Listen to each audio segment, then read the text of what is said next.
할아버지가 총으로 관역 맞추시면 오늘 일당을 10배로 드릴게요.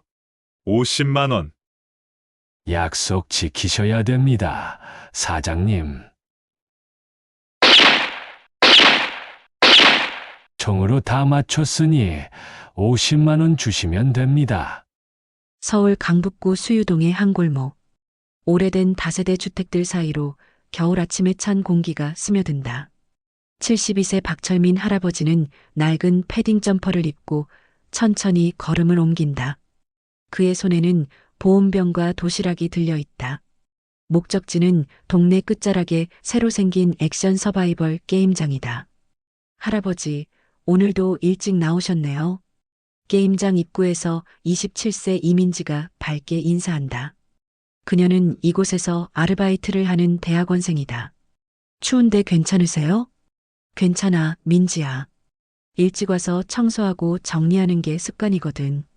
박철민의 목소리는 여전히 힘이 있다.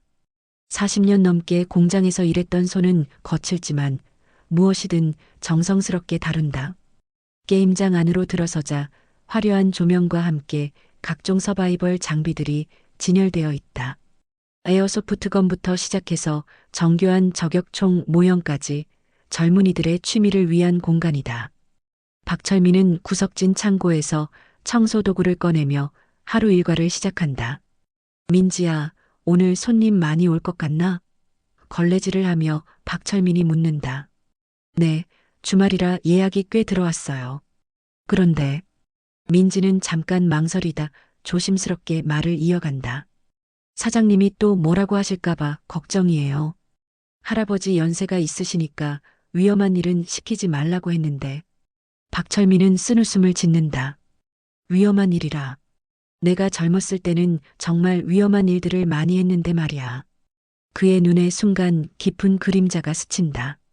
하지만 지금은 그냥 평범한 할아버지니까 괜찮아. 오전 9시 게임장 사장인 35세 김대성이 등장한다.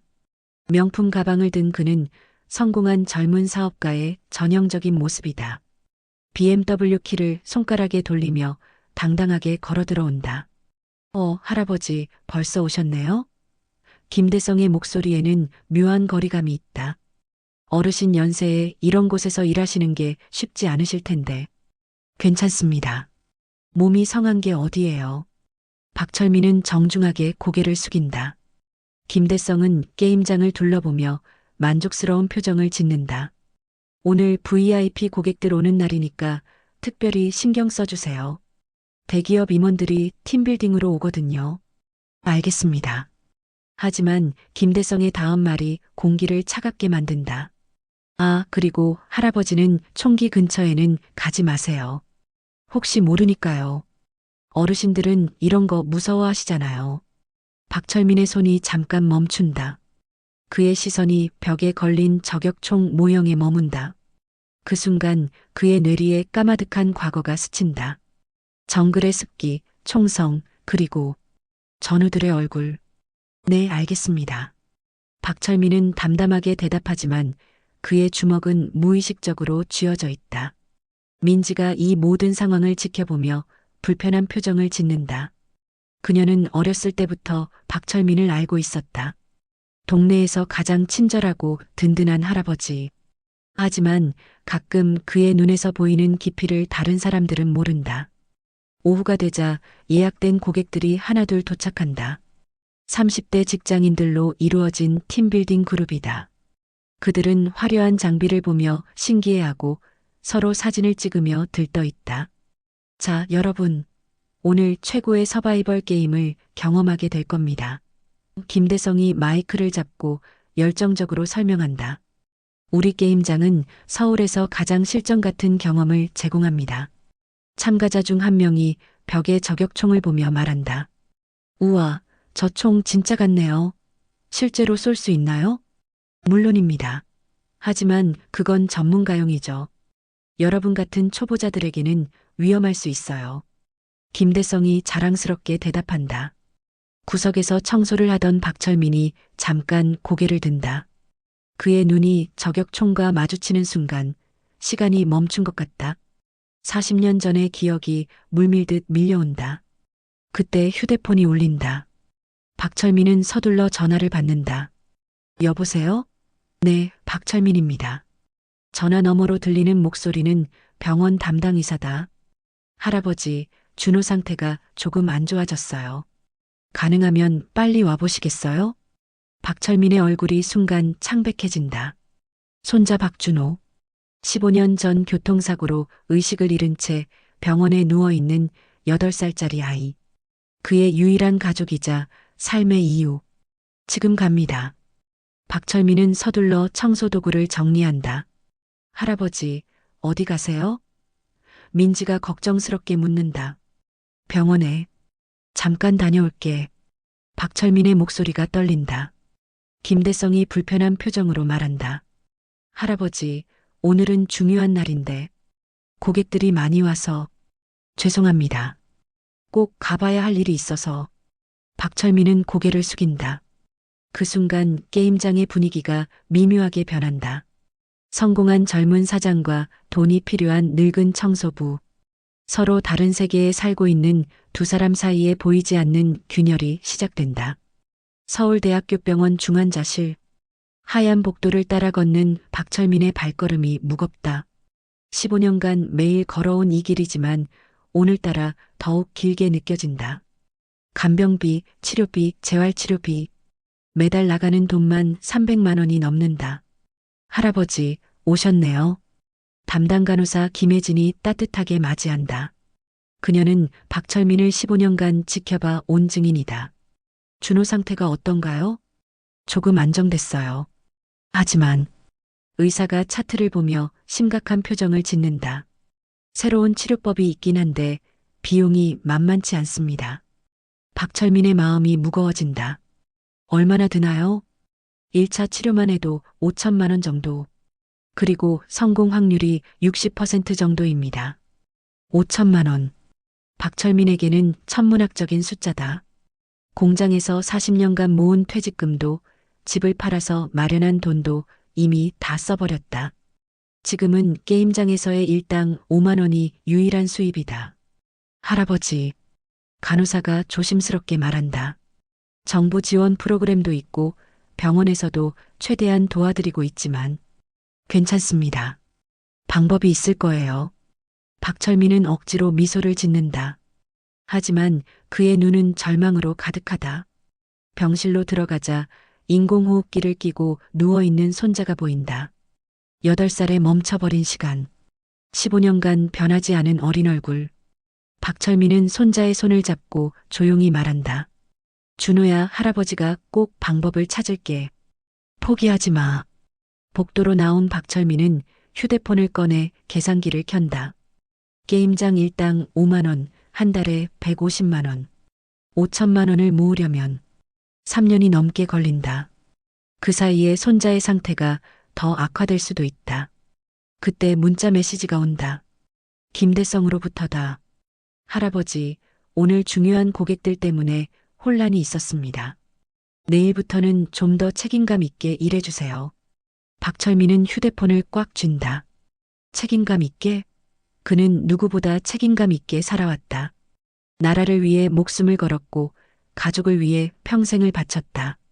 하지만 지금 그는 단지 돈이 필요한 늙은 청소부일 뿐이다. 병원을 나서는 길에 로비의 기부함이 눈에 들어온다. 어린이 중환자 치료비 지원 현수막이 걸려 있다. 얼마나 많은 가족들이 자신과 같은 절망을 느끼고 있을까. 지하철을 타고 집으로 돌아가는 길. 박철민은 창밖을 바라보며 생각에 잠긴다. 젊었을 때 그는 고요한 바람이라는 전투명으로 불렸다. 베트남 전쟁에서 수많은 임무를 완수했고 전우들의 생명을 구했다. 하지만 지금은 집에 도착해 낡은 2층 침대에 누워 천장을 본다. 벽에는 손자의 어린 시절 사진들이 가득하다. 웃고 있는 준호, 할아버지와 함께 놀고 있는 준호. 그 모든 행복이 한순간에 멈춰버렸다. 준호야, 할아버지가 정말 무능한 것 같다. 박철민이 사진을 보며 중얼거린다. 예전에는 뭐든지 할 수 있었는데. 그때 서랍에서 낡은 군복과 훈장이 들어있는 상자가 보인다. 40년 넘게 감춰둔 과거. 아무도 모르는 그의 진짜 정체. 하지만 그 모든 영광이 지금 무슨 소용이 있을까? 다음 날 아침, 박철민은 평소보다 더 일찍 게임장으로 향한다. 오늘도 열심히 일해서 하루 5만 원이라도 벌어야 한다. 손자를 위해 희망을 포기할 수는 없다. 게임장에 도착하자 민지가 이미 와 있다. 할아버지, 어제 괜찮으셨어요? 응, 괜찮아. 박철민은 애써 밝게 대답한다. 하지만 민지는 그의 눈에서 깊은 피로와 절망을 읽는다. 어렸을 때부터 봐온 할아버지의 다른 모습. 그녀는 뭔가 도와드리고 싶지만 어떻게 해야 할지 모르겠다. 오전 10시, 김대성이 들어온다. 오늘은 평소보다 더 기분이 좋아 보인다. 할아버지, 오늘은 더 특별한 손님들이 와요. 투자자들이거든요. 실수하지 마세요. 박철민은 고개를 끄덕인다. 실수하지 않겠다고, 최선을 다하겠다고. 하지만 마음 한구석에서는 분노가 끓어오른다.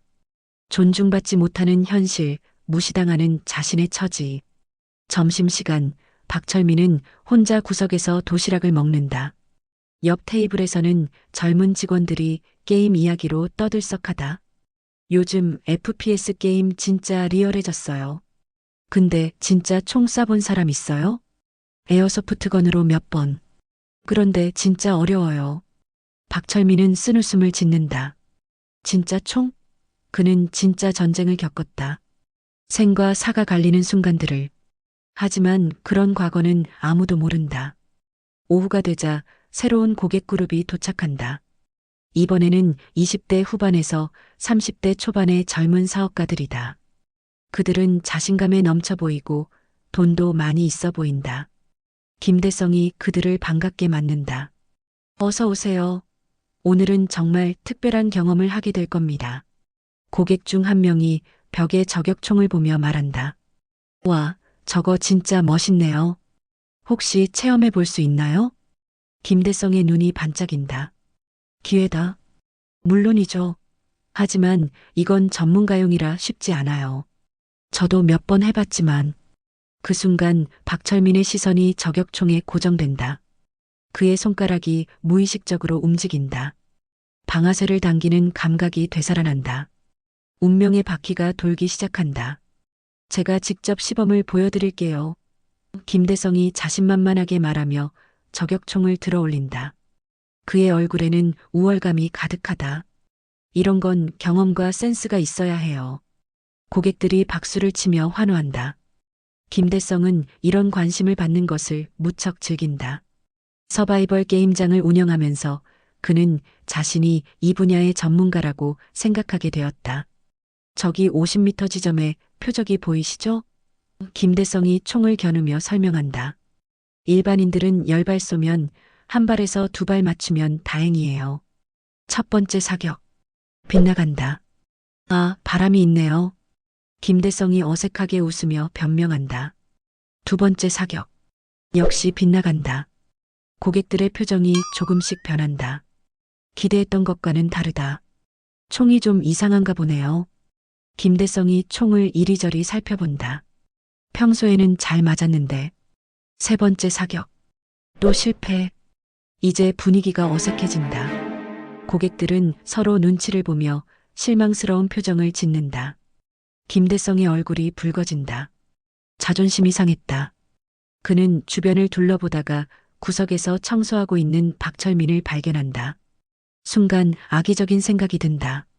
아, 김대성이 갑자기 큰 소리로 외친다. 재미있는 이벤트를 해볼까요? 고객들이 궁금해하며 그를 바라본다. 저기 우리 청소 담당 할아버지 계시죠? 김대성이 박철민을 가리킨다. 할아버지한테도 한번 기회를 드려보는 거 어때요? 고객들이 웃음을 터뜨린다. 할아버지가요? 하하. 네, 재미있을 것 같아요. 할아버지, 이리 와보세요. 김대성이 박철민을 부른다. 박철민은 망설인다. 그는 이런 상황을 원하지 않았다. 하지만 사장의 부름을 거역할 수도 없다. 저는 괜찮습니다. 박철민이 정중하게 거절한다. 아, 무서우시나요? 김대성이 도발적으로 말한다. 괜찮아요, 할아버지. 어르신들은 원래 이런 거 무서워하시잖아요. 고객들이 다시 웃는다. 하지만 이번에는 조롱의 의미가 더 강하다. 그런 게 아니라 박철민이 말을 시작하려 하지만 김대성이 말을 가로막는다. 자, 이렇게 하죠. 김대성이 흥미진진한 표정으로 제안한다. 할아버지가 맞추시면 오늘 일당을 10배로 드릴게요. 50만 원, 50만 원. 박철민의 눈빛이 변한다. 그 돈이면 손자 치료비에 조금이나마 보탬이 될 것이다. 하지만 빗나가시면 김대성이 악의적인 미소를 짓는다. 할아버지가 저희 고객들 앞에서 춤 한번 춰주시는 거 어때요? 고객들이 박수를 치며 좋아한다. 우와, 재미있겠네요. 박철민의 주먹이 쥐어진다. 이것은 단순한 게임이 아니다. 모욕이다. 하지만 50만 원이라는 돈이 그를 유혹한다. 민지가 불편한 표정으로 다가온다. 사장님, 이건 좀. 왜? 재미있잖아. 김대성이 흥분된 목소리로 말한다. 할아버지도 원하시잖아요. 그렇죠, 할아버지. 박철민은 고민에 빠진다. 자존심을 버리고 돈을 택할 것인가, 아니면 존엄을 지킬 것인가. 그때 휴대폰에서 병원 알림이 온다. 치료비 납부 기한이 3일 남았습니다. 박철민의 결심이 선다. 해보겠습니다. 박철민이 조용히 말한다. 김대성이 만족스럽게 웃는다. 좋아요. 그럼 할아버지, 이리 와서 총을 들어보세요. 박철민이 천천히 총 앞으로 걸어간다. 고객들은 스마트폰을 꺼내 동영상을 찍기 시작한다. 이들에게는 그저 재미있는 구경거리일 뿐이다. 총은 처음이시죠? 김대성이 건방진 톤으로 말한다. 무거우니까 조심하세요. 박철민이 총을 받아든다. 그 순간 시간이 멈춘 것 같다. 40년 만에 다시 만나는 총의 무게. 익숙한 감촉이 그의 손끝으로 전해진다. 고객들은 웃음을 참지 못한다. 할아버지 진짜 어색해 보이시네요. 그냥 아무데나 쏴도 돼요, 할아버지. 하지만 박철민은 그들의 말을 듣지 않는다. 그는 총의 균형을 확인하고 조준경을 조정한다. 마치 수십 년간 매일 해온 일처럼 자연스럽게. 김대성이 의아한 표정을 짓는다. 할아버지, 뭐 하시는 거예요? 잠깐만요. 박철민이 조용히 대답한다. 그의 눈빛이 점점 날카로워진다. 박철민은 표적을 바라본다. 50m. 그에게는 너무나 가까운 거리다. 베트남 전쟁에서 그는 1000m 밖의 적을 저격했다. 하지만 지금은 할아버지일 뿐이다. 총을 어깨에 올린다. 자세를 잡는다. 숨을 고른다. 고객들의 웃음소리가 점점 작아진다. 뭔가 다르다는 걸 직감하기 시작한다. 민지만이 긴장한 표정으로 지켜본다. 어렸을 때부터 본 할아버지의 진짜 모습을 그녀는 알고 있다. 김대성은 여전히 여유롭다. 자, 할아버지. 준비되시면 언제든지. 박철민의 손가락이 방아쇠에 올려진다. 40년의 시간이 한순간에 사라진다. 그는 다시 고요한 바람이 된다. 총성이 게임장에 울려 퍼진다. 모든 사람들의 시선이 표적으로 향한다. 그리고 정중앙에 뚫린 완벽한 구멍. 게임장이 조용해진다. 김대성의 입이 떡 벌어진다. 게임장에 정적이 흐른다. 표적 정중앙에 뚫린 완벽한 구멍을 본 모든 사람들이 말을 잃었다. 김대성은 눈을 비비며 다시 표적을 확인한다. 이게 맞나? 고객 중 한 명이 중얼거린다. 김대성의 얼굴이 창백해진다. 자신이 3발이나 빗나간 표적을 할아버지가 단 한 발로 정중앙에 맞춘 것이다. 우연일까? 아니면 우연이겠죠? 김대성이 애써 웃으며 말한다. 할아버지, 운이 정말 좋으시네요. 박철민은 총을 내려놓고 조용히 말한다. 운이 좋았나 보네요. 하지만 그의 말투에는 전혀 놀라지 않은 듯한 담담함이 있다. 마치 당연한 결과인 것처럼. 김대성의 자존심이 상한다. 자신이 무능해 보이는 것이 싫다. 그는 재빨리 상황을 뒤집으려 한다. 그렇다면 한 번 더 해보시겠어요? 김대성이 도전적으로 말한다. 이번에는 100m로 해볼까요? 고객들이 웅성거린다. 100m요? 그건 너무 어려운 거 아니에요? 괜찮아요. 할아버지가 정말 실력이 있는지 확인해 보는 거죠. 김대성의 목소리에 조소가 섞여 있다. 박철민은 잠깐 망설인다. 너무 눈에 띄는 건 좋지 않다. 하지만 50만 원은 포기할 수 없다. 해보겠습니다. 이번에는 100m 지점에 새로운 표적이 설치된다. 바람도 조금 불고 있다. 일반인에게는 거의 불가능한 거리다. 김대성이 속으로 생각한다. 이번에는 분명 빗나갈 거야. 그러면 할아버지가 춤을 춰야 하고 내 체면도 살릴 수 있어. 박철민이 다시 총을 든다. 이번에는 더욱 신중하게 자세를 잡는다. 바람의 방향과 세기를 읽는다. 40년 전의 감각이 되살아난다. 민지가 긴장한 표정으로 지켜본다. 고객들은 스마트폰 카메라를 켜고 기다린다. 할아버지, 100m는 정말 어려워요. 한 고객이 소리친다. 박철민은 대답하지 않는다. 그는 오직 표적에만 집중한다. 호흡을 고르고 심장 박동을 안정시킨다. 모든 잡념을 버린다. 두 번째 총성. 모든 사람들이 숨을 죽이고 표적을 바라본다. 또다시 정중앙 명중. 이번에는 아무도 말하지 않는다. 우연이라기에는 너무 정확하다. 김대성이 당황한다. 이건 할아버지 대박이시네요. 고객 중 한 명이 감탄사를 터뜨린다. 진짜 어떻게 하신 거예요? 박철민은 여전히 담담하다. 운이 좋았나 봅니다. 하지만 이제 모든 사람들이 알 수 있다. 이것은 운이 아니다. 실력이다. 김대성의 얼굴이 붉어진다. 자신의 권위가 무너지는 것을 느낀다. 고객들의 시선이 자신에게서 할아버지에게로 옮겨간 것이 보인다. 그렇다면 김대성이 이를 악물며 말한다. 마지막으로 150m는 어떠세요? 이번엔 정말 불가능할 거예요. 주변에서 웅성거림이 일어난다. 150m는 너무하는 거 아닌가요? 할아버지가 다치시면 어떡해요? 하지만 김대성은 물러서지 않는다. 할아버지께서 원하신다면 말이죠. 박철민이 김대성을 바라본다. 젊은 사장의 눈에서 악의를 읽는다. 이것은 더 이상 게임이 아니다. 자존심 싸움이다. 150m라. 박철민이 중얼거린다. 오래간만이네요. 뭐라고 하셨어요? 김대성이 날카롭게 묻는다. 아무것도 아닙니다. 박철민이 고개를 저었다. 150m 표적이 설치된다. 이제는 육안으로도 잘 보이지 않는 거리다. 고객들이 모두 긴장한다. 박철민이 총을 들어올린다. 이번에는 조준에 더 오랜 시간을 들인다. 바람의 패턴을 읽고 거리감을 조정한다. 그의 뇌리에 베트남 정글이 스친다. 300m, 500m, 1000m. 그때는 목숨을 건 진짜 전쟁이었다. 민지가 작은 목소리로 중얼거린다. 할아버지, 정말 누구세요? 박철민의 눈빛이 차가워진다. 모든 것을 차단하고 표적에만 집중한다. 시간이 멈춘다. 세 번째 총성이 게임장을 가른다.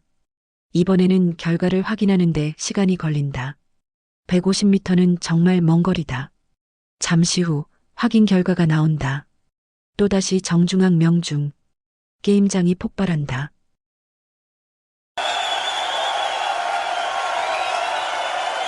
이거 진짜예요? 할아버지 대단하세요. 고객들이 박철민 주위로 몰려든다. 사진을 찍고 악수를 청한다. 순식간에 주인공이 바뀐다. 김대성만 혼자 창백한 얼굴로 서 있다.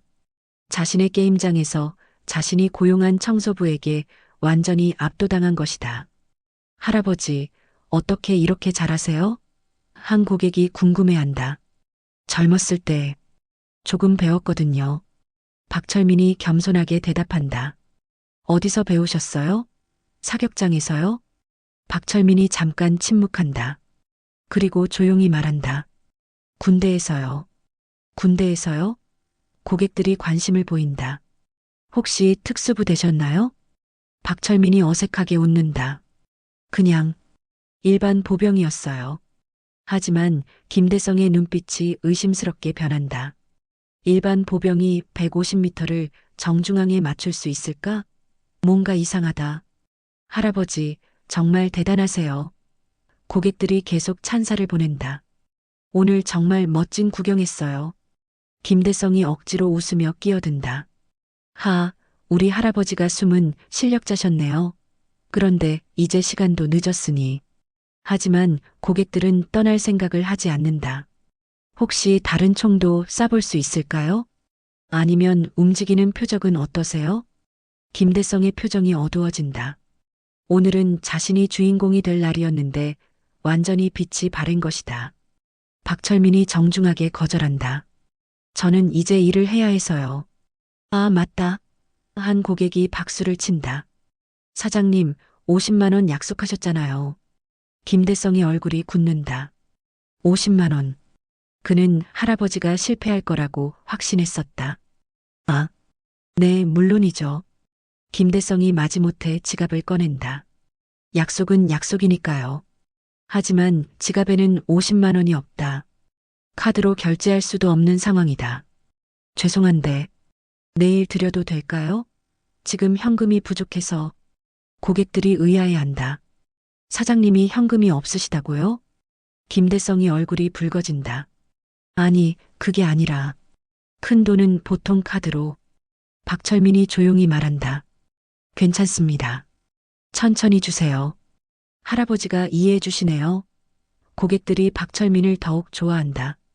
김대성은 자존심이 상한다. 자신의 게임장에서 자신이 초라해 보이는 상황이 견딜 수 없다. 고객들이 떠나고 나서 게임장에는 김대성, 박철민, 민지만 남는다. 김대성이 의심스러운 눈으로 박철민을 바라본다. 할아버지, 정말 어떻게 그렇게 잘하시는 거예요? 운이 좋았나 봅니다. 박철민이 똑같은 대답을 한다. 운이요? 김대성의 목소리가 날카로워진다. 3번 연속 정중앙이 운이라고요? 박철민이 불편해한다. 그럼 뭐라고 해야 할까요? 솔직히 말씀해 주세요. 할아버지 정체가 뭐예요? 민지가 끼어든다. 사장님, 너무 그러지 마세요. 아니야, 민지야. 뭔가 이상해. 김대성이 흥분한다. 일반인이 저렇게 쏠 수 있어? 분명히 숨기는 게 있어.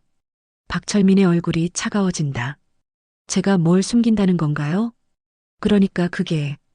김대성이 말을 더듬는다. 사실 그도 확신이 없다. 단지 의심스러울 뿐이다. 사장님, 박철민이 단호하게 말한다. 저는 그냥 청소하러 온 할아버지입니다. 더 이상 무엇을 원하시는지 모르겠어요. 김대성이 당황한다. 할아버지의 당당한 태도에 기가 죽는다. 아, 죄송합니다. 제가 너무 흥분했나 봐요. 하지만 마음속으로는 여전히 의심스럽다. 뭔가 숨기고 있는 것이 분명하다. 저녁이 되어 박철민이 퇴근 준비를 한다. 민지가 다가온다. 할아버지, 오늘 정말 멋있으셨어요. 고마워, 민지야. 그런데 민지가 조심스럽게 묻는다. 정말 그냥 군대에서 배운 거예요? 박철민이 민지를 바라본다. 어렸을 때부터 봐온 아이다. 순수하고 착한 아이. 하지만 진실을 말할 수는 없다. 응, 그냥 군대에서 조금 배웠어. 민지는 더 묻지 않는다. 하지만 그녀도 느낀다. 할아버지에게는 더 큰 비밀이 있다는 것을. 박철민이 게임장을 나서려 할 때 김대성이 부른다. 할아버지. 박철민이 돌아본다. 내일 50만 원 꼭 드릴게요. 네, 알겠습니다. 김대성이 조금 더 가까이 온다. 그런데 정말 궁금해서 그러는데 혹시 특별한 경력이 있으시면 말씀해 주셔도. 박철민이 김대성을 똑바로 본다. 젊은 친구, 사람에게는 굳이 말하고 싶지 않은 과거가 있어요. 저도 마찬가지고요. 김대성이 움찔한다. 할아버지의 눈빛이 순간 무섭게 느껴진다. 죄송합니다. 박철민이 나가고 나서 김대성은 혼자 생각에 잠긴다. 분명히 뭔가 있다. 일반인이 아니다. 하지만 뭘까? 그는 컴퓨터를 켜고 인터넷 검색을 시작한다. 한국군 저격수, 베트남 전쟁, 특수부대. 뭔가 단서를 찾아보려 하지만 쉽지 않다. 박철민이라는 이름으로는 특별한 정보가 나오지 않는다. 민지도 집에 가면서 생각한다. 어렸을 때부터 본 할아버지. 늘 친절하고 따뜻했지만 가끔 보이는 깊은 눈빛. 마치 큰 비밀을 간직한 사람 같은. 그날 밤 세 사람 모두 잠들지 못한다. 각자 다른 생각을 하면서 박철민은 천장을 보며 한숨을 쉰다. 너무 눈에 띄었다. 조심해야 한다. 하지만 50만 원은 정말 필요하다. 김대성은 자존심이 상해서 잠이 오지 않는다. 내일은 뭔가 다른 방법을 찾아야 한다. 민지는 호기심으로 가득하다. 할아버지의 진짜 모습이 궁금하다. 내일은 어떤 일이 벌어질까? 다음 날 아침, 김대성은 평소보다 일찍 게임장에 나온다. 밤새 인터넷을 뒤져봤지만 박철민에 대한 특별한 정보를 찾을 수 없었다. 하지만 포기할 수 없다. 뭔가 방법이 있을 것이다. 민지야, 일찍 왔네? 김대성이 이미 와 있는 민지를 본다. 네, 할아버지 오시기 전에 미리 준비하려고요. 김대성의 눈에 의심이 번뜩인다. 민지야, 너 할아버지랑 어떤 사이야? 네, 그냥 동네 분이세요. 어렸을 때부터 봐왔어요. 혹시 할아버지에 대해 뭔가 아는 거 없어? 예를 들어 젊었을 때 뭘 하셨는지. 민지가 잠깐 망설인다. 사실 그녀는 알고 있다. 완전하지는 않지만 할아버지가 보통 사람이 아니라는 것을. 글쎄요. 군대 이야기는 가끔 하셨는데 자세한 건 모르겠어요. 김대성이 더 파고든다. 어떤 군대 이야기? 옛날에 힘든 시절이 있었다고. 하지만 자세한 건 말씀 안 하세요. 그때 박철민이 게임장에 들어온다. 오늘도 평소와 같은 작업복 차림이다. 좋은 아침입니다. 박철민이 정중하게 인사한다. 김대성이 어색하게 대답한다. 아, 네. 할아버지. 박철민은 바로 청소 도구를 챙겨 일을 시작한다. 어제 일은 없었던 것처럼 평범하게. 하지만 김대성은 계속 지켜본다. 할아버지의 모든 행동을. 총기를 닦을 때의 손놀림, 장비를 정리할 때의 세심함. 뭔가 다르다. 오전 10시쯤 새로운 고객들이 온다. 어제 소문을 들은 사람들이다. 어제 할아버지가 엄청 잘 쏘셨다면서요? 직접 보고 싶어서 왔어요. 김대성의 표정이 어두워진다. 할아버지 때문에 자신의 게임장이 유명해지는 것은 좋지만 자신의 권위는 땅에 떨어진다. 할아버지, 오늘도 한번 보여주세요. 고객들이 요청한다. 박철민이 난처해 한다. 저는 일을 해야 해서. 한 번만요. 어제처럼. 김대성이 기회라고 생각한다. 오늘은 더 어려운 조건을 만들어 보자. 좋습니다. 김대성이 나선다. 하지만 오늘은 좀 더 재미있게 해볼까요? 고객들이 기대한다. 200m 바람이 있는 상황에서 움직이는 표적. 어떠세요? 주변이 웅성거린다. 200m요? 그것도 움직이는 표적을? 할아버지한테는 너무 어려운 거 아니에요? 하지만 김대성은 만족스럽게 웃는다. 이번에는 분명 실패할 것이다. 박철민이 망설인다. 200m 움직이는 표적. 이것은 정말 어렵다. 젊었을 때도 쉽지 않았던 난이도다. 할아버지, 어려우시면 안 하셔도 돼요. 민지가 걱정스럽게 말한다. 하지만 박철민은 이미 결심했다. 어제 50만 원을 못 받았다. 오늘 성공하면 더 받을 수 있을지도 모른다. 해보겠습니다. 김대성이 속으로 쾌재를 부른다. 이번에는 분명 실패한다. 200m 지점에 움직이는 표적이 설치된다. 좌우로 천천히 움직이는 원판이다. 바람도 제법 분다. 고객들이 모두 지켜본다. 스마트폰 카메라도 켜진다. 박철민이 총을 든다. 이번에는 더욱 신중하다. 움직이는 표적을 추적하며 패턴을 파악한다. 김대성이 시계를 본다. 할아버지, 시간 제한도 있어요. 1분 안에 쏘셔야 해요.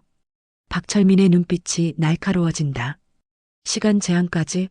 이것은 명백한 방해다. 하지만 그는 흔들리지 않는다. 표적의 움직임을 읽고 바람을 계산하고 거리를 측정한다. 모든 변수를 머릿속으로 계산한다. 30초가 지난다. 할아버지, 시간이 별로 안 남았어요. 김대성이 재촉한다. 박철민이 숨을 깊게 들이쉰다. 그의 뇌리에 베트남 정글이 스친다. 적의 저격수와의 대결, 생과 사의 경계에서 총성이 울린다. 모든 사람이 표적을 바라본다. 움직이던 표적이 멈춘다. 정중앙에 구멍이 뚫려 있다. 완벽한 명중. 고객들이 폭발한다.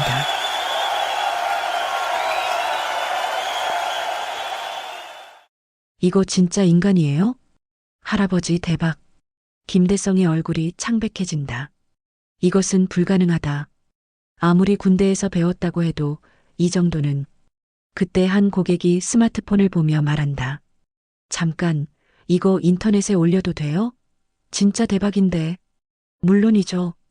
다른 고객이 대답한다. 이런 거 처음 봐요. 김대성이 급하게 말한다. 잠깐요. 인터넷에 올리기 전에. 하지만 이미 늦었다. 영상이 SNS에 업로드되기 시작한다.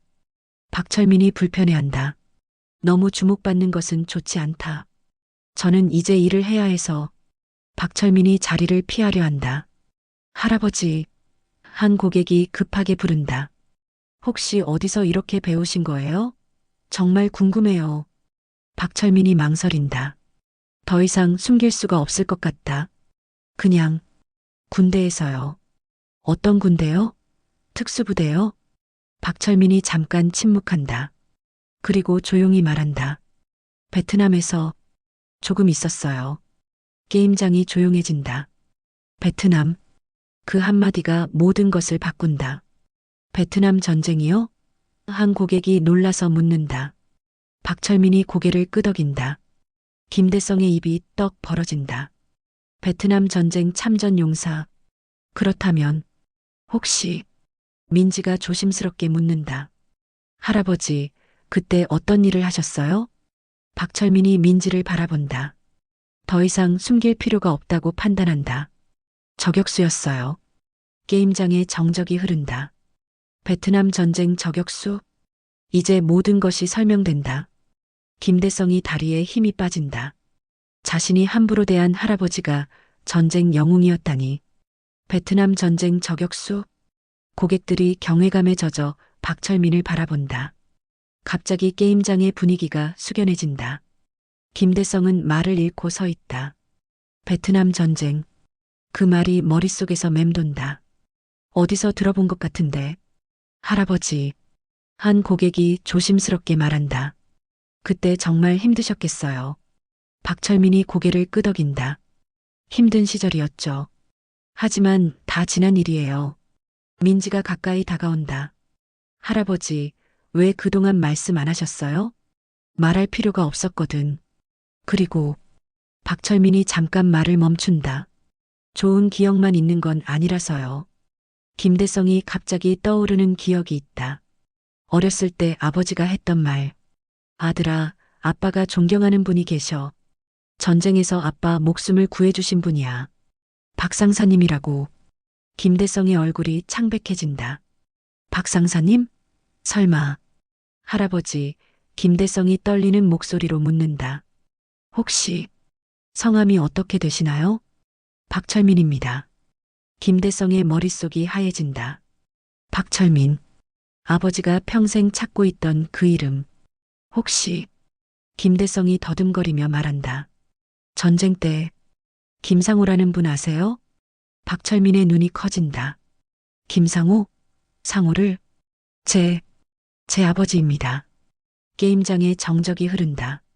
운명적인 만남이 일어난 것이다. 박철민이 김대성을 자세히 본다. 대성이구나. 상호 너석이 아들. 네, 맞습니다. 김대성의 눈에 눈물이 맺힌다. 박철민의 뇌리에 40년 전 기억이 스친다. 1975년 베트남. 정글 속 은밀한 정찰 임무. 박철민과 김상호가 함께 숨어 있다. 상사님, 적 저격수가 우리를 노리고 있습니다. 알고 있어, 상호야. 내가 처리할 테니까 넌 후퇴해. 안 됩니다. 같이 가야죠. 이건 명령이야. 너는 고향에 돌아가서 가정을 꾸려야 해. 총성이 울린다. 박철민이 적을 제거하지만 김상우가 다리에 부상을 입는다. 상호야, 괜찮아? 괜찮습니다, 상사님. 상사님이 계셔서. 바보야, 괜찮을 리가 있나? 김상우가 미소를 지으며 말한다. 상사님, 제가 나중에 아들을 낳으면 상사님 같은 사람으로 키우고 싶어요. 현재로 돌아온 박철민의 눈에 눈물이 고인다. 상우는 잘 지냈나? 김대성이 고개를 숙인다. 10년 전에 돌아가셨어요. 박철민의 가슴이 먹먹해진다. 그래, 그랬구나. 아버지가 돌아가시기 전까지 상사님을 찾으셨어요. 꼭 한번 만나 뵙고 싶다고. 김대성이 무릎을 꿇는다. 죄송합니다, 상사님. 제가 몰랐어요. 박철민이 급하게 김대성을 일으킨다. 무슨 소리야, 일어나. 아니에요, 상사님. 제가 너무 무례했어요. 아버지가 평생 존경하신 분을. 주변 고객들이 숙연한 표정으로 지켜본다. 전쟁의 상처와 세월을 넘나드는 만남. 민지도 눈물을 훔친다. 이런 이야기가 영화가 아닌 현실에서 일어나다니. 박철민이 김대성의 어깨를 잡는다. 대성아, 내 아버지는 정말 용감한 군인이었어. 나보다 더 용감했지. 정말요? 정말이야. 그때 상호가 아니었다면 내가 죽었을 거야. 박철민의 목소리가 떨린다. 내 아버지는 영웅이었어. 김대성이 눈물을 흘린다. 아버지가 항상 말씀하셨어요. 박 상사님이 자신의 인생을 바꿔주셨다고. 내가 뭘 했다고. 박철민이 고개를 젓는다. 아버지가 전해달라고 하신 말씀이 있어요.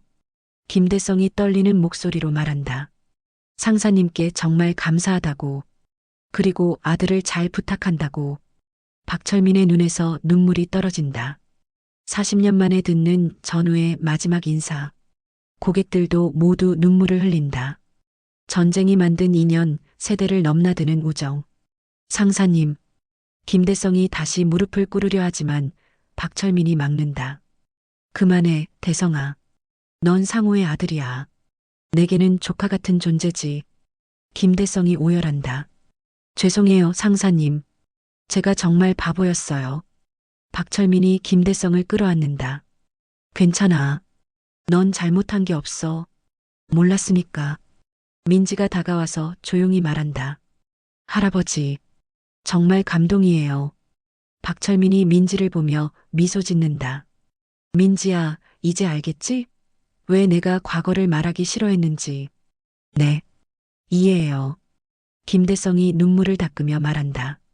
상사님, 앞으로 어떻게 해야 할지 모르겠어요. 제가 너무 무례했는데. 대성아, 박철민이 진지하게 말한다. 내 아버지가 원했던 건 내가 좋은 사람이 되는 거야. 그게 다야. 좋은 사람. 응. 남을 무시하지 않고 겸손하고 진실한 사람 말이야. 김대성이 고개를 끄덕인다. 가르쳐 주세요, 상사님. 박철민이 웃는다. 가르칠 게 뭐가 있어? 넌 이미 좋은 마음을 가지고 있어. 그때 한 고객이 조심스럽게 말한다. 할아버지, 정말 존경스러워요. 이런 분을 만나게 되어 영광입니다. 다른 고객들도 고개를 숙인다. 저희가 너무 가볍게 생각했네요. 박철민이 손을 흔든다. 괜찮아요. 그냥 재미있게 즐기러 온 거잖아요. 하지만 분위기는 완전히 바뀌었다. 더 이상 할아버지를 구경거리로 보는 사람은 없다. 김대성이 결심한 듯 말한다. 상사님, 제게 일할 기회를 주세요. 무슨 소리야? 청소 같은 일 말고. 진짜 일 말이에요. 저희 게임장의 고문이 되어주세요. 박철민이 당황한다. 고문이라니. 네. 상사님의 경험과 지혜가 필요해요. 저 혼자로는 부족해요. 민지가 박수를 친다. 좋은 생각이에요. 고객들도 찬성한다. 할아버지가 있으면 이 게임장이 정말 특별해질 거예요. 박철민이 망설인다. 자신은 그저 손자 치료비를 벌기 위해 온 것뿐인데. 대성아, 고마운 마음은 알겠지만 상사님, 김대성이 진심을 담아 말한다. 아버지가 못다한 일을 제가 하고 싶어요. 상사님을 모시고 싶어요. 박철민의 마음이 흔들린다. 김상호의 아들. 전우의 혈육. 조건이 있어. 박철민이 말한다. 네, 말씀하세요. 내가 특별 대우 받는 건 싫어. 그냥 평범하게 일하고 싶어. 김대성이 고개를 끄덕인다. 알겠습니다. 그리고 내 과거 얘기는 여기서만. 다른 사람들한테는 비밀로 해줘. 물론입니다. 박철민이 마침내 미소를 짓는다. 그럼 잘 부탁해, 대성아. 김대성이 깊이 고개를 숙인다. 감사합니다, 상사님. 고객들이 박수를 친다. 아름다운 화해와 새로운 시작. 민지가 눈물을 닦으며 말한다. 정말 영화 같아요. 박철민이 웃는다. 인생이 원래 영화보다 더 드라마틱하지.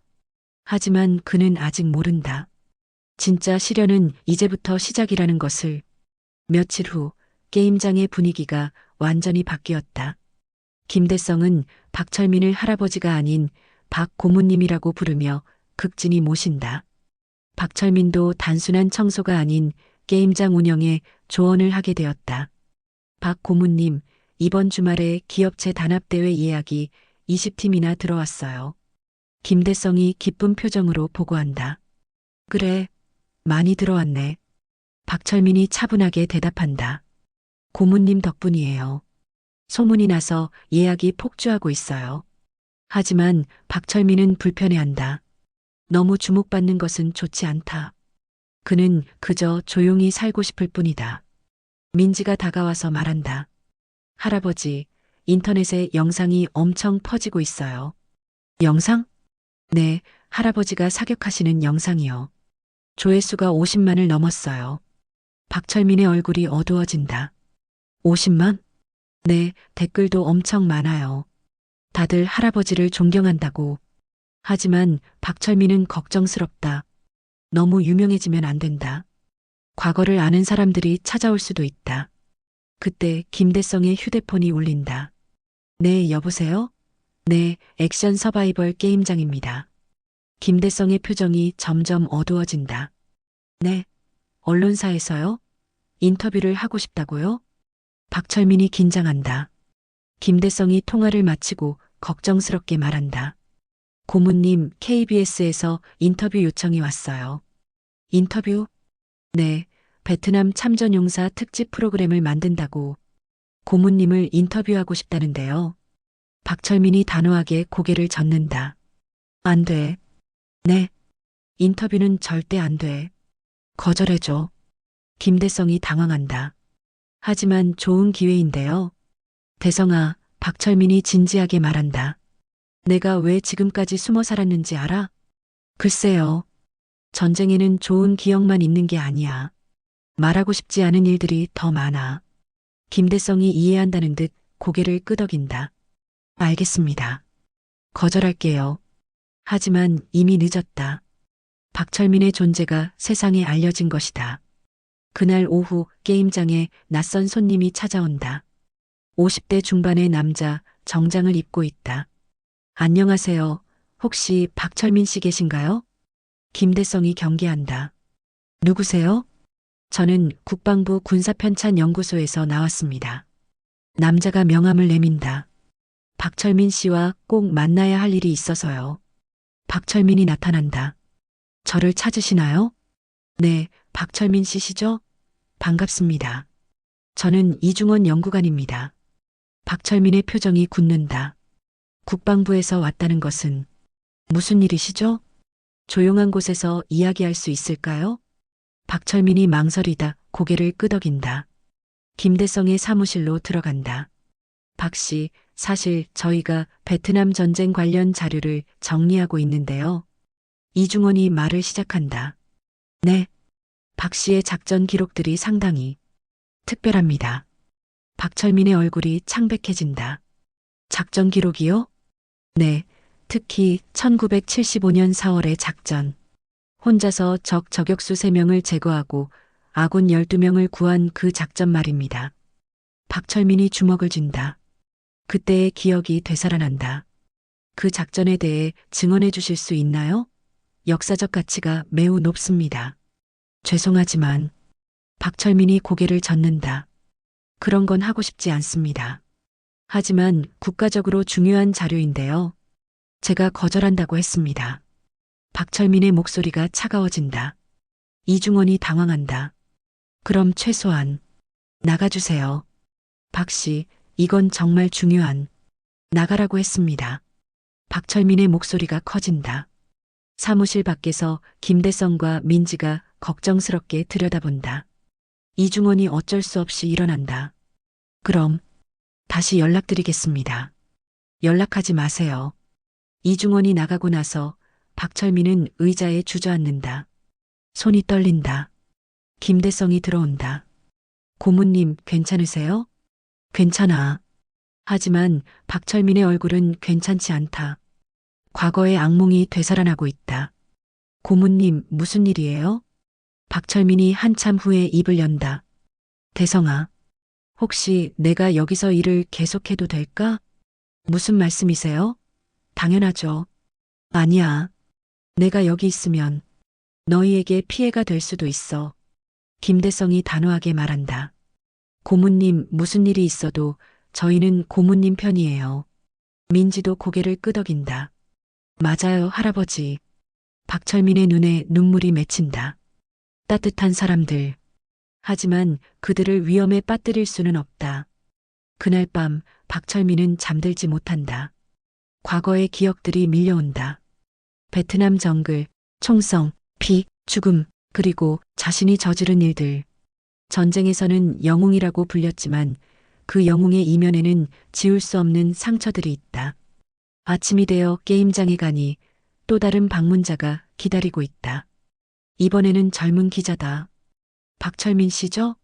저는 조선일보 정민수 기자입니다. 인터뷰 요청드리러 왔는데요. 박철민이 한숨을 쉰다. 방송 일주일 후 새로운 문제가 터진다. 한 인터넷 커뮤니티에 의혹 제기 글이 올라온 것이다. 박철민 할아버지 이야기 의심스럽습니다. 베트남 전쟁 참전자 명단에 이름이 없어요. 글쓴이는 자신을 군사사 연구가라고 소개하며 상세한 자료를 첨부했다. 1975년 4월 해당 지역에 한국군 저격부대가 있었다는 기록이 없습니다. 박철민이라는 이름의 참전 용사 기록을 찾을 수 없습니다. 댓글들이 달리기 시작한다. 설마 거짓말인가요? 그럼 게임장에서 보여준 실력은 뭐죠? 다른 곳에서 배웠을 수도 있잖아요. 진실을 밝혀야 해요.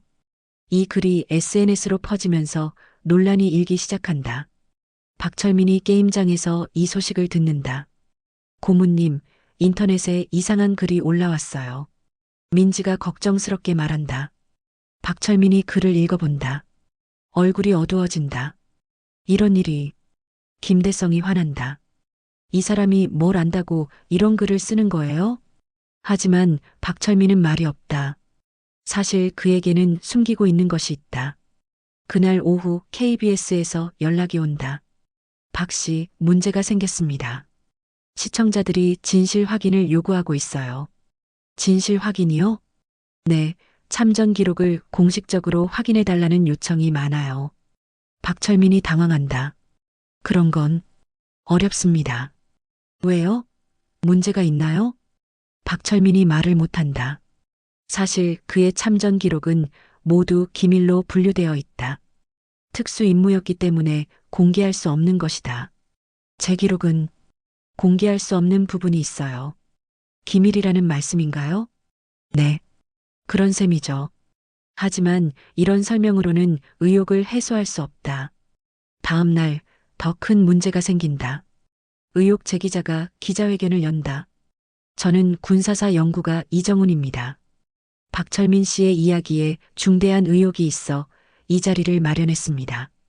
기자들이 몰려든다. 박철민 씨의 참전 기록을 국가기록원, 국방부, 보훈처 등에서 확인했지만 찾을 수 없었습니다. 또한 그가 말한 1975년 4월 작전도 공식 기록에 없습니다. 혹시 거짓 증언으로 국민을 속인 것은 아닌지 의심스럽습니다.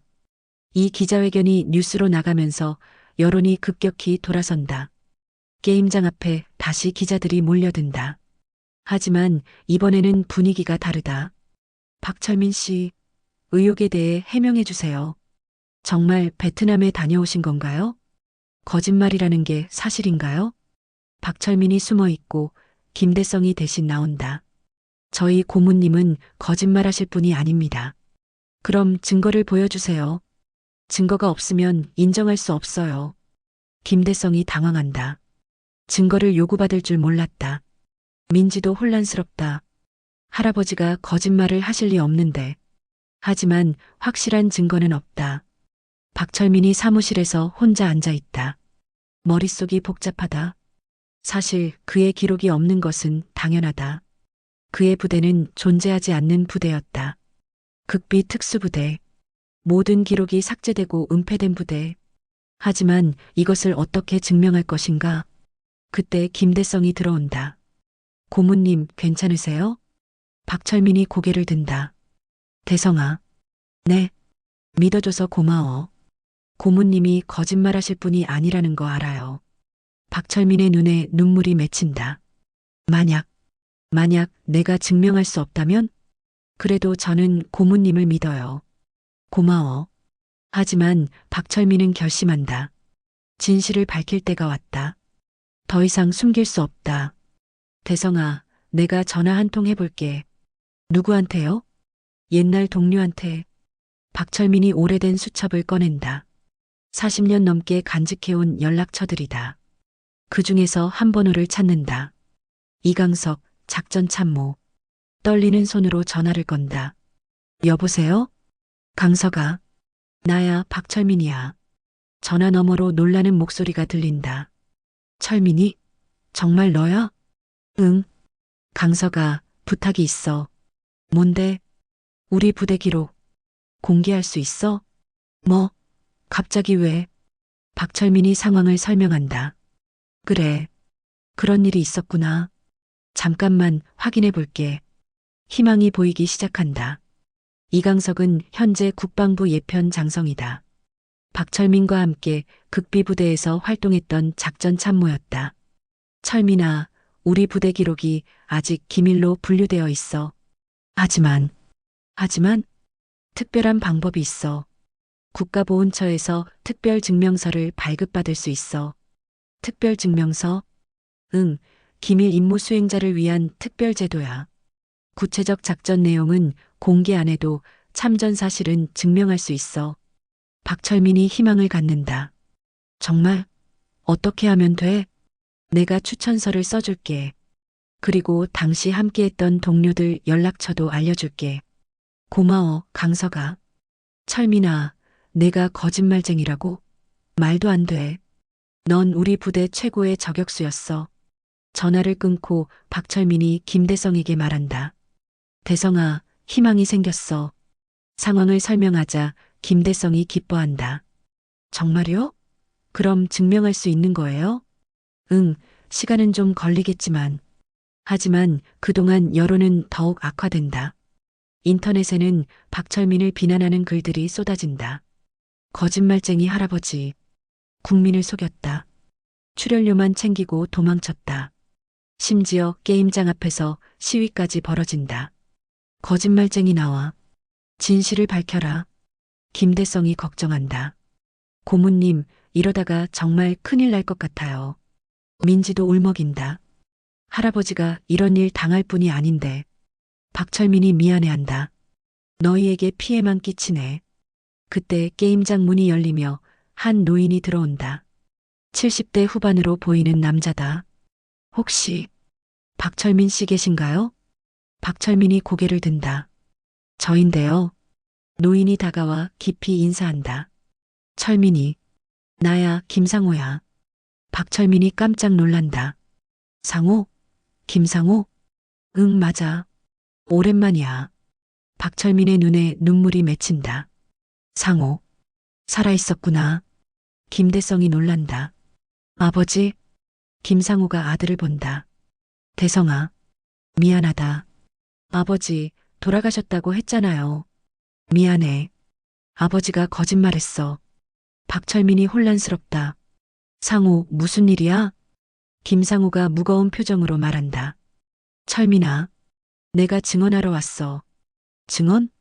응, 우리 부대 일. 그때 있었던 일들을 증명하러 왔어. 김상우가 가방에서 낡은 상자를 꺼낸다. 이것들을 봐. 상자 안에는 40년 전 사진들과 문서들이 들어있다. 이건 우리 부대 사진이야. 김상우가 흑백 사진을 보여준다. 사진 속에는 젊은 박철민과 김상우, 그리고 동료들이 함께 있다. 그리고 이건 당시 작전 일지야. 손으로 쓴 일지에는 박철민의 이름과 작전 내용이 기록되어 있다. 김대성이 놀란다. 아버지, 이런 게 있었어요? 응, 40년 동안 간직했어. 언젠가 필요할 날이 올 거라고 생각했거든. 박철민이 감동한다. 상호, 고마워. 철민아, 내가 거짓말쟁이라는 소리 들으면서 가만히 있을 수 없었어. 민지가 궁금해한다. 그런데 왜 돌아가셨다고? 김상우가 복잡한 표정을 짓는다. 그것도 다 이유가 있어. 김상우가 설명을 시작한다. 우리 부대는 정말 극비 부대였어. 존재해서는 안 되는 부대였지. 왜요? 정치적으로 민감한 작전들을 했거든. 공식적으로는 없는 부대여야 했어. 그래서 기록이 없는 거구나. 박철민이 이해한다. 맞아. 전쟁이 끝나고 우리는 모두 흩어졌어. 서로 연락도 못하게 했고. 김대성이 묻는다. 그럼 왜 죽었다고? 정부에서 우리 신분을 바꿔줬어. 새로운 주민등록번호, 새로운 이름으로. 네. 김상우는 죽고 김정수로 살았어. 40년 동안 모든 사람이 충격을 받는다. 그럼 지금까지. 응, 가짜 신분으로 살았어. 너에게도 말 못했고. 김대성이 복잡한 마음이다. 아버지, 미안해, 아들아. 하지만 철민이가 이런 일 당하는 걸 보고 참을 수 없었어. 김상우가 박철민을 본다. 철민아, 내가 증명해 줄게. 내가 진짜 영웅이라는 걸. 박철민이 눈물을 흘린다. 상호, 우리가 함께 싸웠잖아. 내가 내 목숨을 구해줬잖아. 김상우가 가방에서 또 다른 것을 꺼낸다. 낡은 총알이다. 이건 그때 내가 제거한 적의 총알이야. 내 다리에서 빼낸 거지. 모든 사람이 숨을 죽인다. 40년 동안 가지고 있었어. 내가 나를 구해준 증거로. 김대성이 아버지를 다시 본다. 완전히 다른 사람처럼 느껴진다. 아버지, 정말 대단하셨구나. 대단한 건 철민이야. 나는 그냥 살아남은 거고. 박철민이 김상우의 손을 잡는다. 상우야, 정말 고마워. 이제 세상에 진실을 말하자. 더 이상 숨길 필요 없어. 희망이 보이기 시작한다. 마침내 진실을 증명할 수 있는 증인이 나타난 것이다. 다음 날 김상우와 박철민이 함께 기자회견을 연다. 장소는 게임장이 아닌 보훈회관. 더 공신력 있는 곳에서 진실을 밝히기 위해서다. 기자들과 시민들이 몰려든다. 의혹을 제기했던 이정훈 연구가도 참석한다. 김상우가 마이크 앞에 선다. 안녕하세요. 저는 김정수, 아니 김상우입니다. 웅성거림이 일어난다. 40년 전 박철민 씨와 함께 베트남에서 복무했습니다. 김상우가 준비해온 자료들을 보여준다. 사진, 일지, 그리고 각종 증거물들. 이것들은 모두 당시의 진짜 기록들입니다. 이정훈 연구가가 손을 든다. 잠깐, 그런 자료들은 얼마든지 조작할 수 있지 않나요? 김상우가 차분하게 대답한다. 그럼 이것도 조작된 걸까요? 김상우가 셔츠를 걷어올린다. 다리에 흉터가 선명하게 보인다. 이것은 그때 받은 상처입니다. 박철민 씨가 저를 구하면서 생긴 상처예요. 기자들이 카메라를 집중한다. 그리고 이것은 김상우가 의료기록을 보여준다. 1975년 군병원에서 치료받은 기록입니다. 총상으로. 이정훈이 당황한다. 하지만 부대 기록은 여전히. 부대 기록이 없는 것은 당연합니다. 김상우가 단호하게 말한다. 우리는 존재하지 않는 부대였으니까요. 무슨 뜻인가요? 극비 특수부대였습니다. 모든 기록이 기밀로 분류되어 있어요. 그때 회장 뒤쪽에서 한 남자가 일어선다. 이강석 전 장성이다. 제가 증언하겠습니다. 모든 사람이 돌아본다. 저는 이강석 전 육군 중장입니다. 당시 그들의 작전 참모였습니다. 기자들이 놀란다. 장성 출신이 증언에 나선 것이다. 박철민 씨와 김상호 씨는 정말 우리 부대 최고의 군인들이었습니다. 이강석이 공식 문서를 보여준다. 이것은 국방부에서 발급한 특별 증명서입니다. 기밀 임무 수행자임을 증명하는 공식 문서입니다. 이정훈이 할 말을 잃는다. 국방부 공식 문서를 반박할 수는 없다. 박철민이 마이크 앞에 선다. 저는 지금까지 이런 일들을 숨기고 싶었습니다. 왜냐하면 전쟁은 자랑할 일이 아니거든요. 사람을 죽이는 일이니까요. 기자들이 조용해진다. 하지만 오해받는 것은 더 괴롭네요. 특히 저를 믿어주는 사람들이 상처받는 것을 보니 박철민의 목소리가 떨린다. 저는 영웅이 아닙니다. 그냥 살아남은 사람일 뿐이에요. 하지만 동료들을 지키기 위해 최선을 다했습니다. 그것만은 후회하지 않아요. 한 기자가 질문한다. 그럼 게임장에서 보여주신 사격 실력도? 네, 진짜입니다. 40년이 지났지만 몸이 기억하고 있더라고요. 왜 지금까지 숨기셨나요? 평화롭게 살고 싶었어요. 손자 치료나 하면서 조용히 살고 싶었어요. 관중석에서 박수가 터져 나온다. 진심 어린 박수다. 이정훈이 일어선다. 죄송합니다. 제가 잘못 판단했습니다. 박철민이 고개를 젓는다. 괜찮아요. 의심하실 만했어요. 용서해 주세요. 이미 용서했어요. 기자회견이 끝나고 모든 의혹이 해소된다. 그날 저녁 뉴스는 박철민의 진실을 대대적으로 보도한다. 베트남 참전 용사 박철민 씨의 모든 의혹이 해소됐습니다. 40년간 숨겨진 영웅의 진짜 이야기가 밝혀졌습니다. 인터넷 댓글들도 완전히 바뀐다. 정말 죄송합니다. 의심해서 진짜 영웅이셨네요. 앞으로 더 존경하겠습니다. 게임장으로 돌아온 박철민을 김대성과 민지가 맞이한다. 할아버지, 정말 고생하셨어요. 민지가 눈물을 흘린다. 김대성도 감동한다. 고모님, 이제 정말 떳떳하게 계실 수 있어요. 박철민이 웃는다. 응, 이제 마음이 편해졌어. 김상우가 아들과 함께 온다. 철민아, 이제 우리 정말 편하게 살자. 그래, 상우야. 40년 만에 정말 편해졌어. 두 전우가 손을 맞잡는다. 40년의 시간을 뛰어넘은 우정이다. 진실이 밝혀졌다. 이제 새로운 시작이다. 진실이 밝혀진 후 며칠 동안 박철민에 대한 사회적 관심은 더욱 뜨거워진다. 하지만 이번에는 의혹이 아닌 진정한 존경과 감사의 마음이다. 정부에서도 움직인다. 국가보훈처에서 공식 연락이 온다. 박철민 씨, 늦었지만 국가유공자 등록을 도와드리겠습니다. 국가유공자요? 네, 마땅히 받으셔야 할 예우입니다. 연금과 의료 혜택도 받으실 수 있어요. 박철민이 놀란다.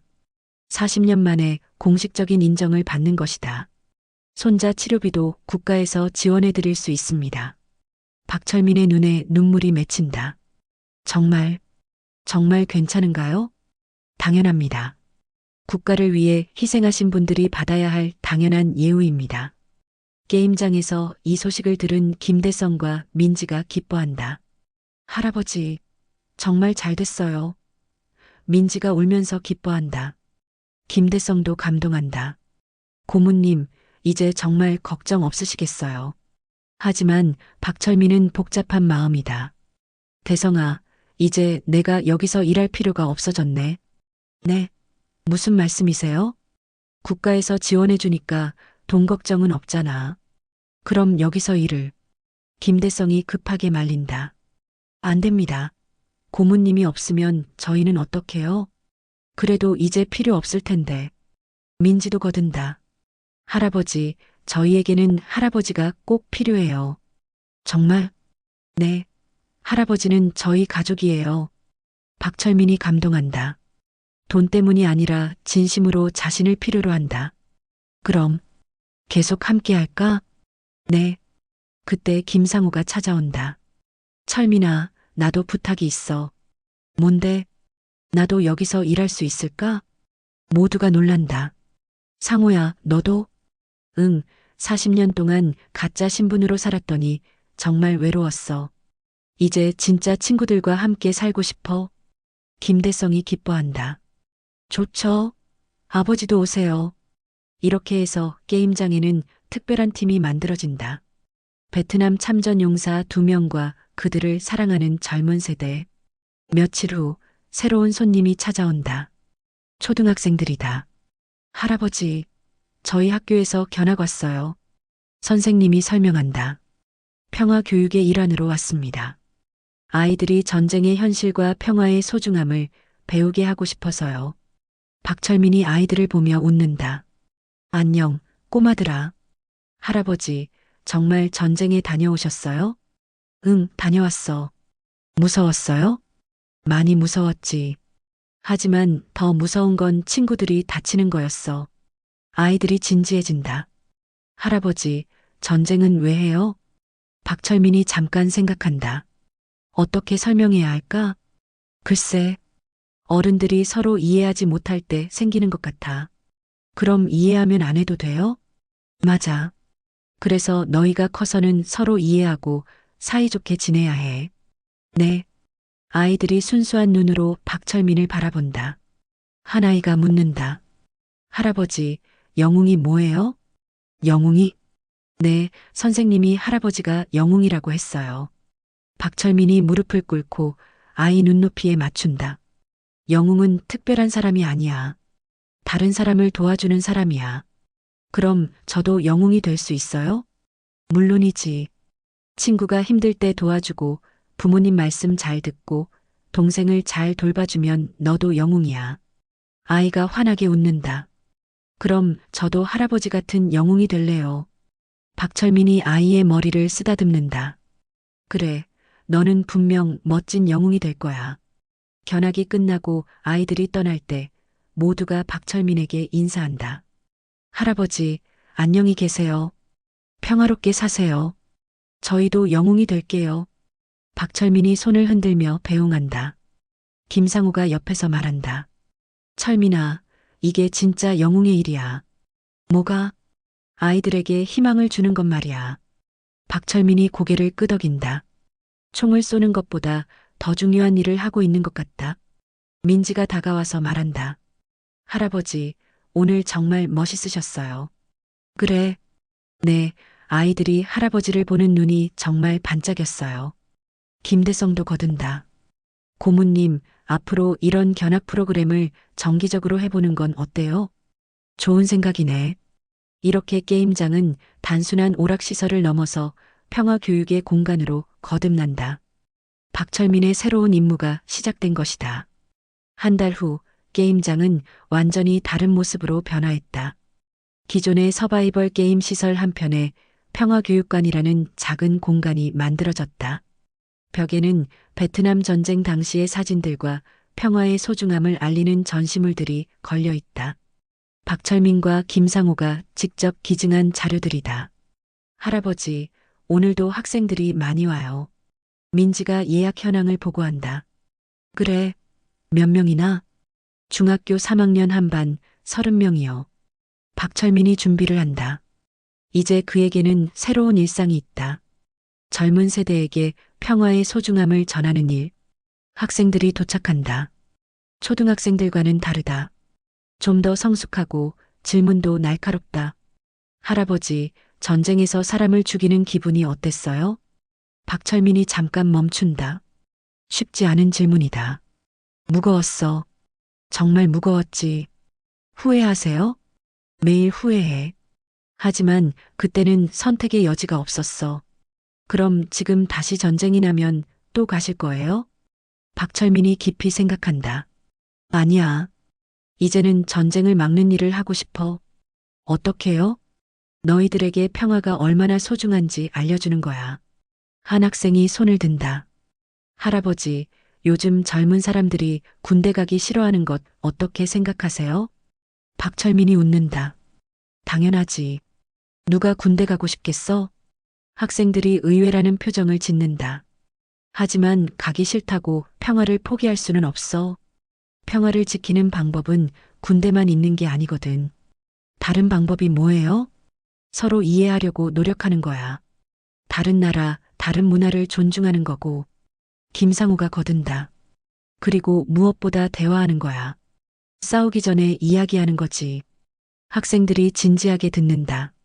한 여학생이 묻는다. 할아버지들, 우리가 할 수 있는 일은 뭐예요? 공부해. 열심히 공부해서 훌륭한 사람이 되는 거야. 그게 평화와 무슨 상관이에요? 박철민이 미소 짓는다. 훌륭한 사람들이 많아지면 전쟁 없는 세상을 만들 수 있어. 방문이 끝나고 학생들이 떠날 때 한 학생이 박철민에게 편지를 준다. 할아버지, 이거 읽어보세요. 집에 가서 편지를 읽어본다. 할아버지께 오늘 이야기 들으면서 많은 걸 느꼈어요. 저도 평화를 위해 할 수 있는 일을 찾아보겠어요. 그리고 할아버지처럼 다른 사람을 도우는 사람이 되고 싶어요. 고맙습니다. 김지은 드림. 박철민의 눈에 눈물이 맺힌다. 이런 일이 총을 쏘는 것보다 훨씬 의미 있다. 다음 날 특별한 손님이 찾아온다. 베트남에서 온 관광객들이다. 안녕하세요. 저희는 베트남에서 왔습니다. 통역사가 설명한다. 이분들은 베트남 전쟁 당시 한국군과 관련된 지역 주민들의 후손입니다. 박철민이 긴장한다. 혹시 원망하러 온 건 아닐까? 베트남 노인이 박철민에게 다가와 깊이 인사한다. 감사합니다. 네. 통역사가 설명한다. 이분의 할아버지가 한국군에게 도움을 받았다고 하세요. 베트남 노인이 계속 말한다. 할아버지가 1975년에 한국 군인이 마을을 지켜줬다고 하셨어요. 그 덕분에 살 수 있었다고. 박철민이 놀란다. 정말요? 네, 그래서 한국에 오면 꼭 한국 군인들에게 감사 인사를 드리고 싶었다고 하세요. 박철민의 마음이 복잡해진다. 전쟁에는 파괴만 있는 것이 아니었구나. 베트남 노인이 선물을 준다. 전통 모자다. 이것은 저희 할아버지가 생전에 아끼시던 모자예요. 한국 군인에게 드리라고 하셨어요. 박철민이 감동해서 받는다. 정말 고맙습니다. 베트남 사람들이 돌아가고 나서 박철민은 그 모자를 오래 바라본다. 김상우가 옆에서 말한다.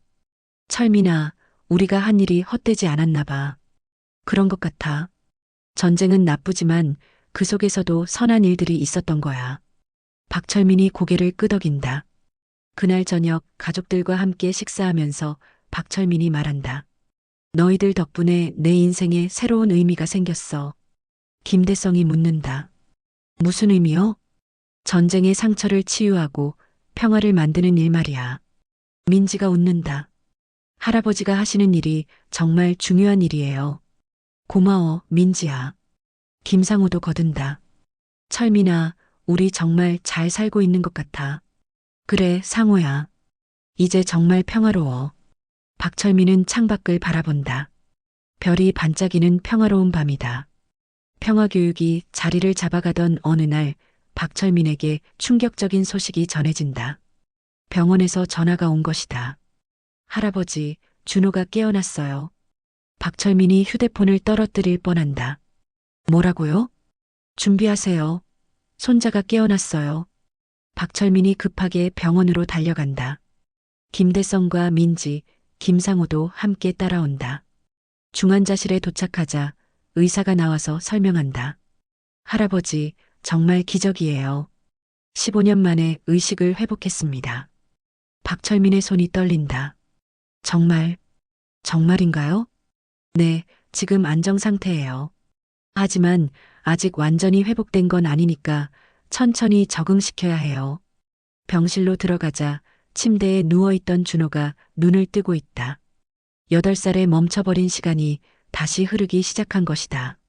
할아버지, 준호가 약한 목소리로 말한다.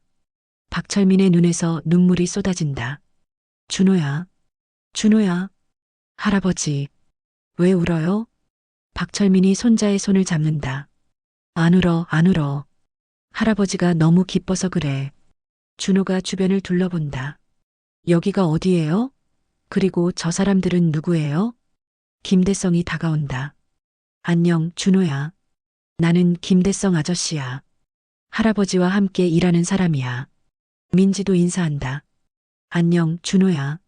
나는 민지 언니야. 준호가 혼란스러워한다. 할아버지, 제가 얼마나 잠을 잤어요? 박철민이 어떻게 설명해야 할지 모르겠다.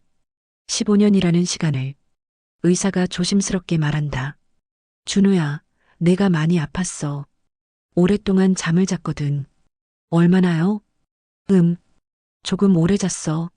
하지만 이제 괜찮아. 준호가 할아버지를 본다. 할아버지, 더 늙으신 것 같아요. 박철민이 쓴웃음을 짓는다. 그럼 할아버지가 늙었지. 저도 배고파요. 모든 사람이 웃는다. 정말 깨어난 것이다.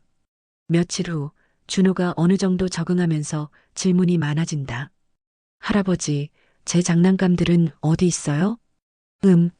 창고에 있어. 나중에 가져다 줄게. 그리고 친구들은? 민수랑 철수는 어디 있어요? 박철민이 당황한다. 준호의 친구들은 이제 23살 청년들이 되어 있다. 친구들은 이사를 갔어. 어디로요? 멀리 이사 갔어. 준호가 아쉬워한다. 그럼 언제 만나요? 박철민이 대답하지 못한다. 어떻게 설명해야 할까? 의사와 상담한다. 의사 선생님, 언제 진실을 말해야 할까요? 천천히 하세요. 지금 당장은 너무 충격적일 수 있어요. 하지만 언젠가는 알아야 하잖아요. 그때가 되면 자연스럽게 깨달을 거예요. 박철민이 고민에 빠진다. 손자가 깨어난 것은 기쁘지만 15년의 공백을 어떻게 메워야 할까? 시간이 지나면서 더 큰 문제가 생긴다. 준호가 자신의 나이에 대해 의문을 갖기 시작한 것이다. 할아버지, 제가 몇 살이에요? 8살이야. 그런데 왜 몸이 이렇게 커졌어요? 박철민이 말문이 막힌다. 그리고 거울을 봤는데 얼굴도 달라진 것 같아요. 준호는 신체적으로는 23살이지만 정신적으로는 8살이다. 이 괴리감이 점점 커진다. 의사가 설명한다. 할아버지, 이제 조금씩 진실을 알려주는 게 좋을 것 같아요. 어떻게 말해야 할까요? 천천히, 조금씩. 준호가 받아들일 수 있을 만큼만. 박철민이 결심한다. 더 이상 미룰 수 없다. 준호야, 할아버지가 이야기해 줄 게 있어. 뭔데요? 너는 정말 오랫동안 잠을 잤어. 얼마나요? 박철민이 깊이 숨을 쉰다. 15년. 준호가 이해하지 못한다. 15년이 뭐예요? 15번의 봄, 여름, 가을, 겨울이 지나갔어. 준호의 눈이 커진다. 그럼 제가 몇 살이에요? 23살이야. 준호가 충격을 받는다. 23살? 그럼 저는 어른이에요? 그래. 내 몸은 어른이 됐어. 준호가 울기 시작한다. 할아버지, 무서워요. 박철민이 손자를 안는다. 괜찮아, 준호야. 할아버지가 있잖아. 하지만 준호의 혼란은 계속된다. 8살의 마음에 23살의 현실은 너무 버겁다. 며칠 후 기적 같은 일이 일어난다. 준호의 어린 시절 친구들이 찾아온 것이다. 할아버지, 저희는 준호 형 친구들이에요. 박철민이 놀란다. 친구들이라고? 네, 민수예요. 기억하세요? 어렸을 때 항상 같이 놀았던.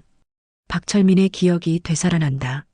어린 민수가 이제 23살 청년이 되어 있다. 민수구나. 이렇게 컸구나. 준호 형 소식 들었어요. 만나볼 수 있을까요? 다른 친구들도 온다. 철수, 영희, 수진. 모두 준호의 어린 시절 친구들이다. 저희가 준호 형 도와드리고 싶어요. 박철민이 고민한다. 좋은 일일까? 아니면 더 혼란스럽게 할까? 결국 병원에서 만남이 이루어진다.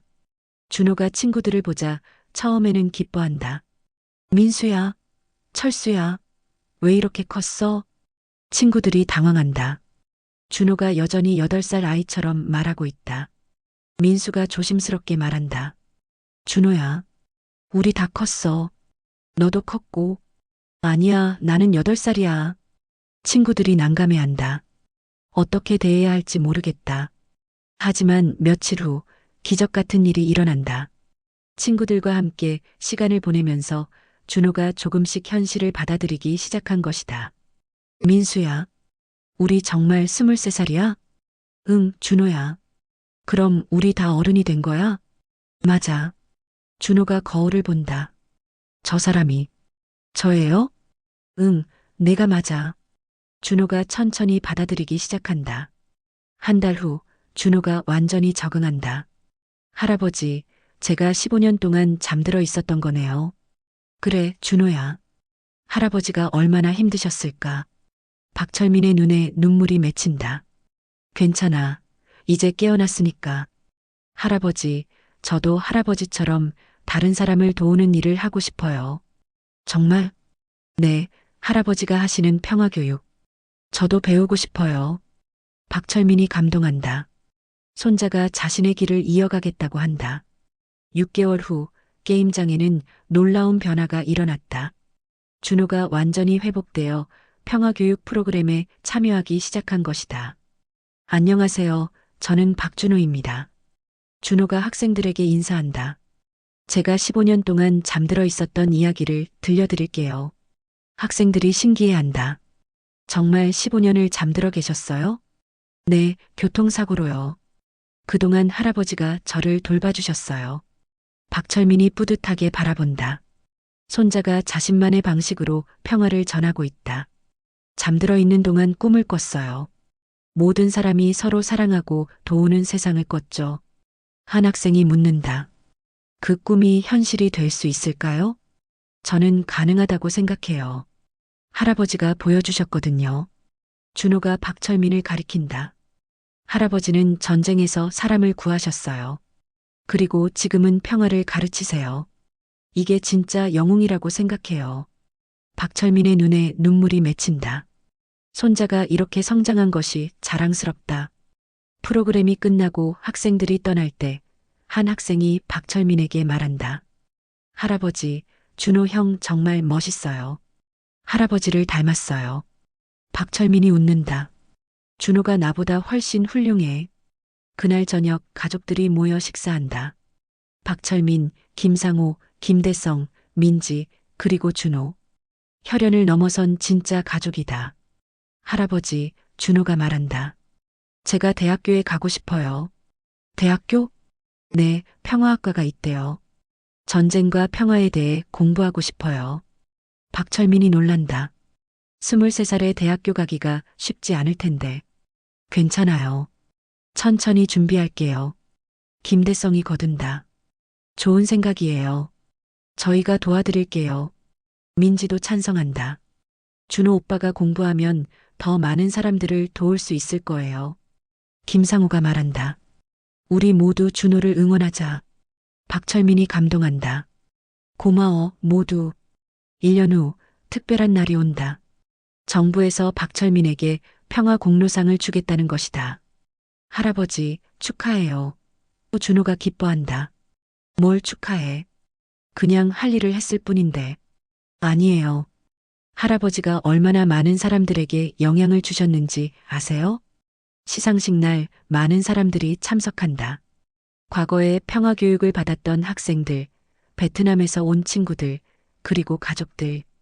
대통령이 직접 상을 준다. 박철민 선생님, 전쟁의 상처를 평화의 씨앗으로 바꾸신 공로를 인정합니다. 박철민이 상을 받으며 말한다. 이 상은 제 것이 아닙니다. 저와 함께한 모든 사람들의 것입니다. 박수가 터져 나온다. 특히 제 손자 준호, 그리고 김대성, 민지, 김상호. 이들이 없었다면 불가능했을 일입니다. 시상식이 끝나고 집으로 돌아오는 길에 준호가 말한다. 할아버지, 저도 할아버지처럼 살고 싶어요. 어떻게? 다른 사람을 위해 사는 삶이요. 박철민이 손자의 어깨를 두드린다. 넌 이미 그렇게 살고 있어. 그날 밤 박철민은 오래간만에 깊은 잠에 빠진다. 평화로운 잠이다. 다음 날 아침 박철민은 평소와 같이 게임장에 나간다. 또 다른 하루가 시작된다.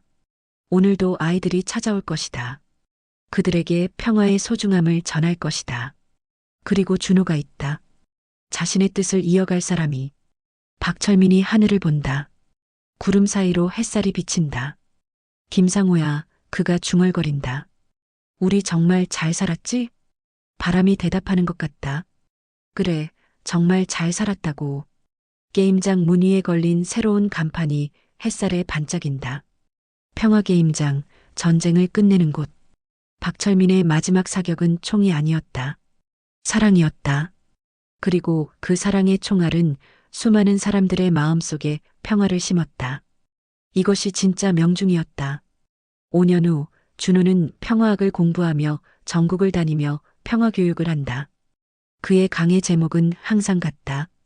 할아버지의 마지막 명중, 사랑으로 평화를 쏟아. 박철민은 여전히 게임장에서 아이들을 가르친다. 77세가 된 지금도 그의 눈빛은 맑다. 김상호, 김대성, 민지와 함께 만든 이 작은 평화의 공간에서 매일 새로운 기적이 일어난다. 아이들이 웃고 꿈꾸고 서로 사랑하는 법을 배운다. 이것이 박철민이 쏜 마지막 총알의 궤적이고 영원히 계속될 평화의 궤적으로 남게 될 것입니다. 오늘 준비한 영상은 여기까지입니다. 이야기가 마음에 드셨다면 좋아요와 구독 부탁드립니다. 더 감동과 재미있는 사연으로 찾아뵙겠습니다. 감사합니다.